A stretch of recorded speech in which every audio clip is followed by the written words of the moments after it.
Hey everybody, this is HG Shaves here. I'm back with another video. Today, I'm just going to do kind of a mini review of Declaration Grooming Darkfall. A little late, I guess, with the fall, but we say here that winter doesn't really start until January when it gets really cold. So to me, we're still in fall, at least where I live. So this was the first milk steak soap that I purchased in 2019, last year. And I had never tried Darkfall before because, well, I wasn't in the hobby before then, so to speak. And this is really terrific take on what it's like to be in the South during the fall.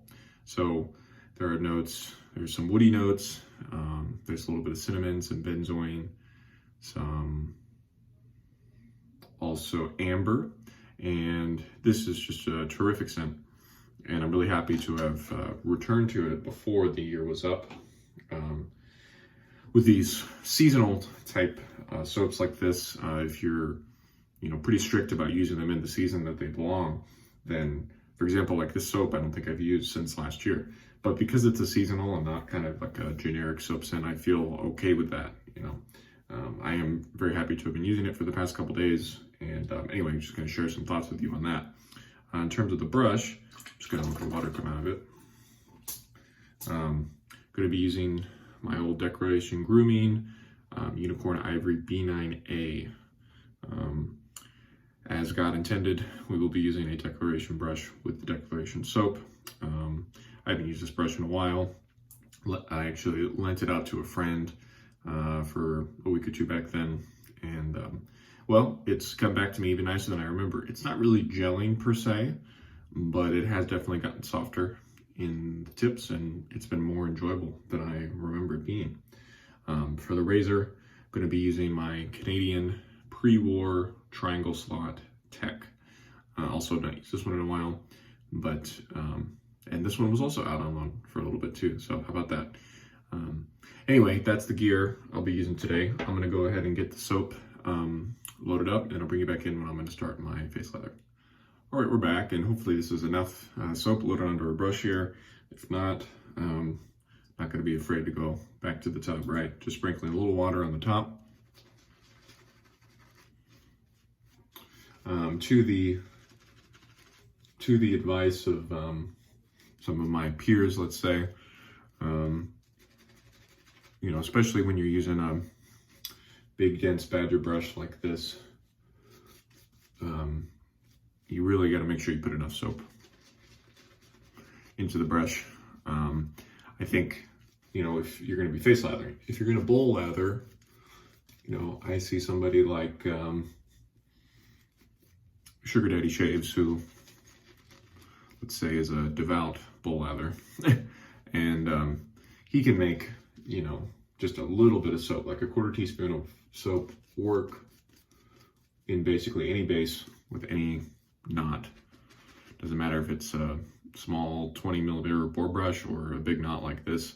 He seems to be able to make it work just because the bowl lathering, I do concede the fact that it might be a bit more efficient in how it builds up the lather for you.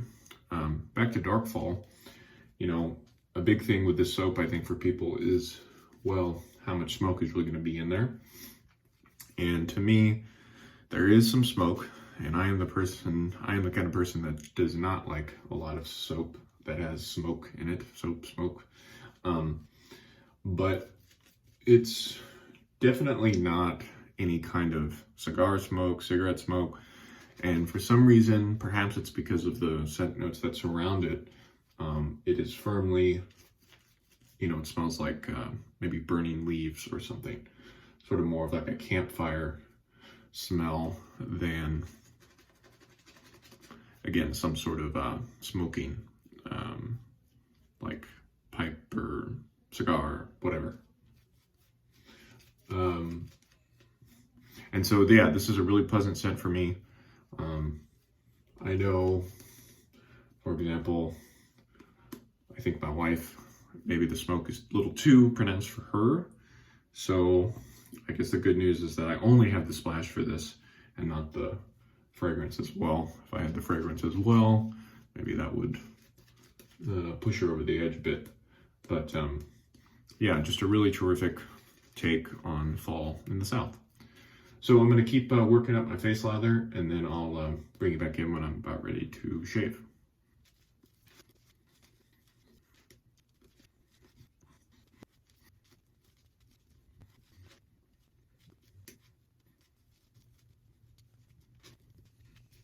Okay, we're going to be doing a short 2-pass shave today. Only have 1 days of growth to work with. This is a Canadian Triangle Tech with a Polsilver Wizamet stainless blade. And so some things to talk to you about with the razor. Some people do think that this Triangle Tech is a little bit more efficient or aggressive than the oval later US Tech. So I forget if they call it post-war or not, but I always just call it oval Tech, and this one is a Triangle Tech.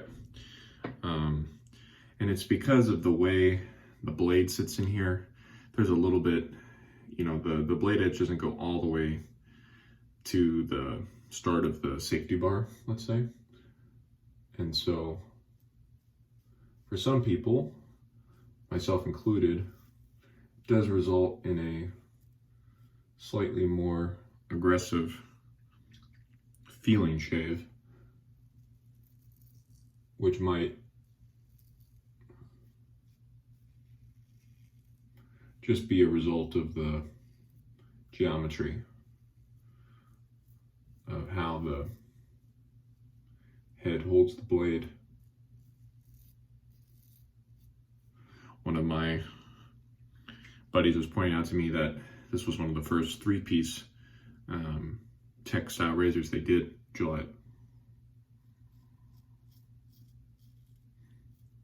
And so of course they had some modifications to make.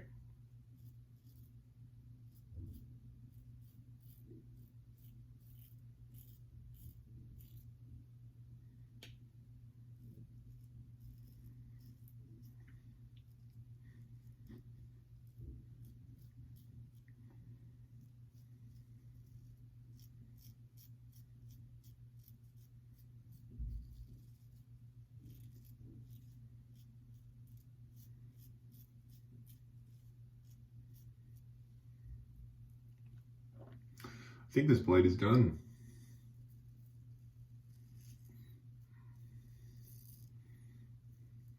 This is either use 6 or 7 or something on this. The last time I used one of these Polsilver stainless blades, remember it was over the summer, I had no issue getting it to like 2 weeks of shaves, like 14 shaves. So that's kind of funny. All right, nice first pass. Gonna rinse and bring it back in for pass number 2. All right, pass number 2. Gonna gather some of this lather here on the side, turn it up to the top. My only other complaint with that razor is that sometimes it feels hard to rinse, and it's just something to do with the lather slots and how the blade and the head sit up against it. And I've had that feeling with the English Tech too, the flat bottom Tech. And I guess you just got to make sure that your lather is very wet.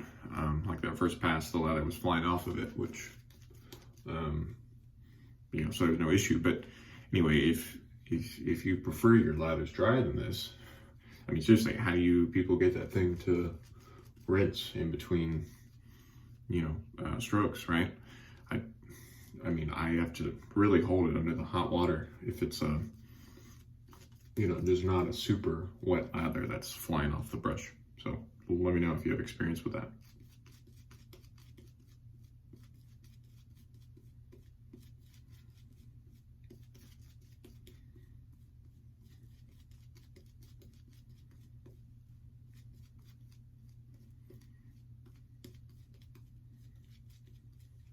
Okay, pass number 2, cross and against.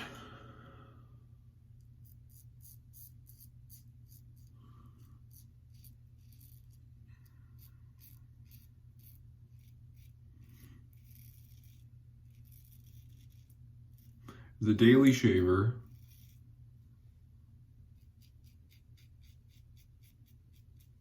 I think this razor works nicely for me. Yeah, maybe it's just the blade today, but it's actually feeling a little bit rougher than earlier this week when I was using it.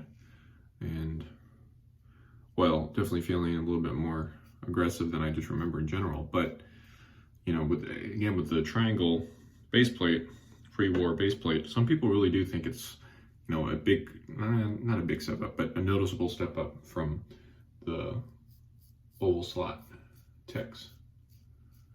And I think especially for people who are just starting out, it might really take them a while to be able to get an effective shave with some of these techs.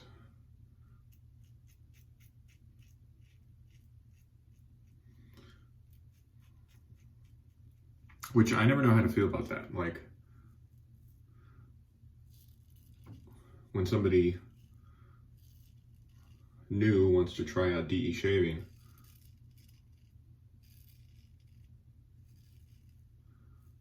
I understand the principle of, well, give them a mild, medium razor so that they really have to work on their technique to get it to cut. And I see that logic, but also we don't want to be giving them stuff that's so frustratingly mild that they just can't get a good shave and then they give up, right?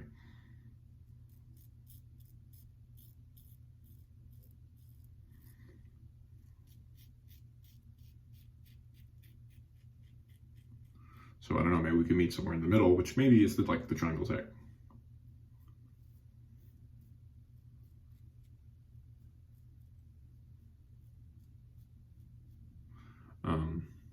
They're still pretty easy to find. You know, I think they are a little bit more rare, perhaps, or yeah, than the oval techs.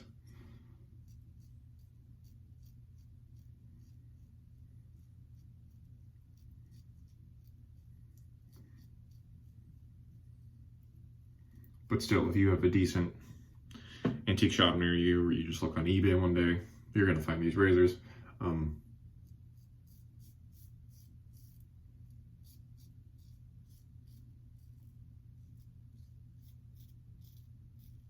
I specifically waited to get a Canadian one just because the plating on the Canadian vintages is usually better than the American. So I actually got this from Canada, but I have up there because checking for a couple spots, even just after 2 passes, I would consider this to be an efficient enough razor for, you know, working off 1 day of growth for somebody like me. And so yeah, I think that's good right there. Didn't have too much hair to work off, which always helps, but doesn't necessarily mean you're gonna get a close cut after 2 passes. So I'm happy with that. I'm gonna do my final rinse and I'll come back and talk to you over post-shave.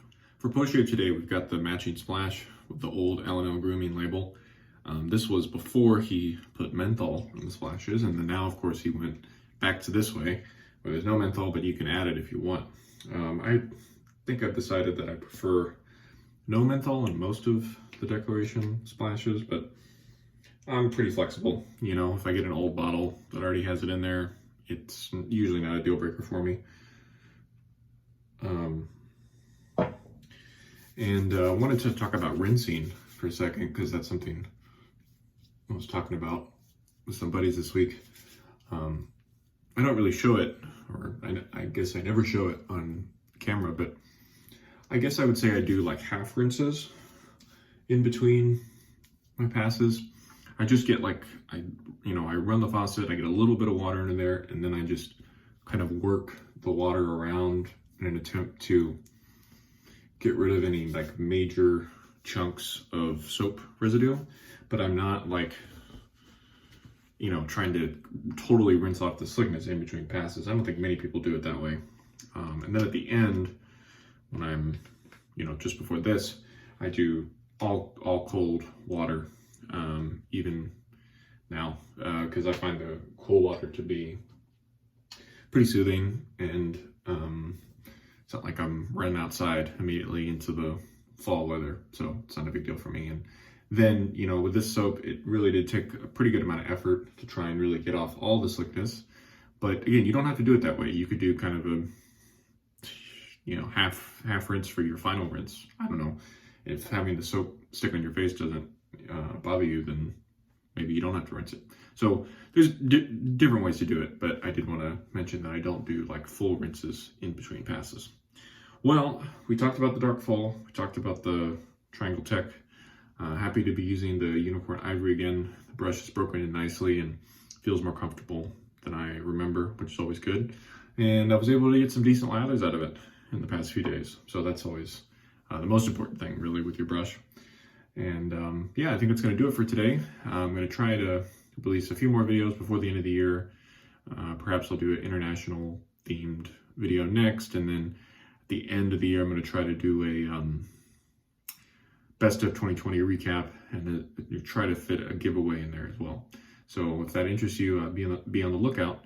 But for now, this has been HD Shaves. Thank you so much for watching. See you next time. Bye.